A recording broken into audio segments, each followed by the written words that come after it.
Le naturalisme est un mouvement littéraire de France faisant son apparition dans les dernières décennies du 19e siècle.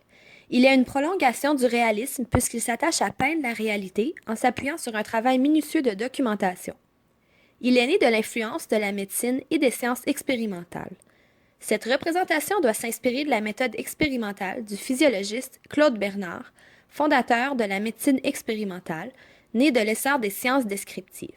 Celui-ci sera la source d'inspiration pour ce qui est de l'utilisation de modes de raisonnement de plusieurs sciences. Ainsi, il cherche à introduire dans les romans la méthode des sciences humaines et sociales. Émile Zola, né en 1840 et mort en 1902, est le principal chef de file du naturalisme. Écrivain et journaliste français, ce romancier populaire aborde des enjeux sociaux dans ses œuvres romanesques. On peut en retrouver quelques-unes dans Les Rougon Macquart. Le naturalisme est défini par Zola comme la formule de la science moderne appliquée à la littérature. Il faut donc chercher ses sources dans l'évolution scientifique du 19e siècle. C'est cet ensemble de romans qui exprime le succès du mouvement littéraire appelé naturalisme. En effet, il rassemble 20 romans écrits par Zola entre 1871 et 1893.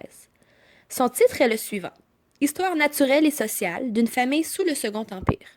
Ainsi, on peut s'informer sur l'époque et l'empire qui y régnait. Il tente donc d'informer sur l'influence que le milieu peut avoir sur l'homme. Il va également décrire de façon intégrale la société retrouvée lors du Second Empire, des bourgeois aux ouvriers, et ce, avec chacune de ses composantes et innovations apparaissant à cette époque, comme par exemple le développement du chemin de fer ou l'urbanisation à Paris. Émile Zola ne fut pas le seul écrivain naturaliste, bien évidemment.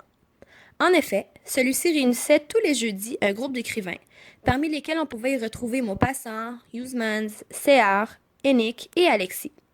Ceux-ci publient en 1880 un volume collectif intitulé Les Soirées de Médan, affirmant ainsi leurs pensées. Par contre, ce groupe ne fut pas apprécié par la France conservatrice et se retrouva en changement constant suite à plusieurs déloyautés de certains membres et arrivée de nouveaux adeptes. Mis à part les multiples romans ressortissants de ce mouvement littéraire, le naturalisme a également influencé le théâtre et les peintures.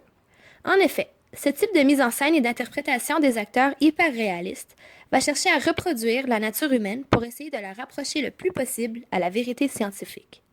Il s'oppose à l'expressionnisme, qui cherche plutôt à déformer la réalité pour que les spectateurs aient des réactions émotionnelles expressives d'une grande intensité. Les auteurs rejetés par les grandes scènes parisiennes y trouvaient souvent refuge, et ces interprétations naturalistes ont commencé à être de plus en plus fréquentes au théâtre et lors de l'avènement du cinéma. Des écrivains comme Alexis, Séard, Hennick, Octave, Mirabeau et Henri Beck finissent donc par mettre sur pied plusieurs pièces au théâtre libre. Aussi, quelques toiles de Courbet marquèrent le naturalisme. L'œuvre qui souligna énormément le passage du réalisme au naturalisme est le portrait des demoiselles du bord de la Seine. En effet, ce fut perçu comme un scandale car les femmes du portrait paraissent comme lubriques qui ressortaient l'immoralité et la sensualité, qui sont des sujets tabous de l'époque. Par contre, celle qui choqua le plus à travers une vérité crue et une représentation de la nature dans son exactitude fut la toile intitulée Le Sommeil. Par contre, les deux récits correspondant avec la fin du mouvement sont les suivants. Le succès du disciple du romancier naturaliste Paul Bourget, diffusé en 1889, ainsi qu'une enquête du journaliste Jules Huret en 1891. À ce point, même Émile Zola a changé d'orientation. Cependant, le naturalisme n'a pas pour autant été méconnu et oublié, au contraire. Il connut une diffusion internationale, s'étendant dans toute l'Europe pour ensuite se retrouver en Amérique. On peut donc saisir l'importance de l'actualité et des sources scientifiques au sein de ce mouvement naturaliste. Il s'implante dans la première période de la Troisième République, qui est un régime républicain en vigueur en France de 1870 à 1940, et ce, suite à la chute de la royauté.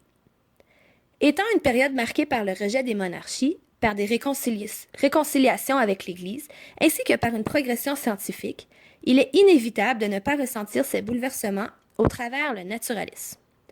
Une de ces représentations de l'intellectuel engagé est celle de l'affaire de Dreyfus, où Zola s'y trouve impliqué politiquement à travers l'article J'accuse, paru le 13 janvier 1898, étant une lettre au président de la République en première page du quotidien français L'Aurore. Dans cet article, Zola prend position au sein d'un débat politique et s'exprime ouvertement. Il sera condamné à la peine maximale et sera exilé en Angleterre. Ainsi, le naturalisme met de devant la présence de la nature à la fois épeurante et attrayante, puisqu'elle définit la nature originelle, soit le vrai.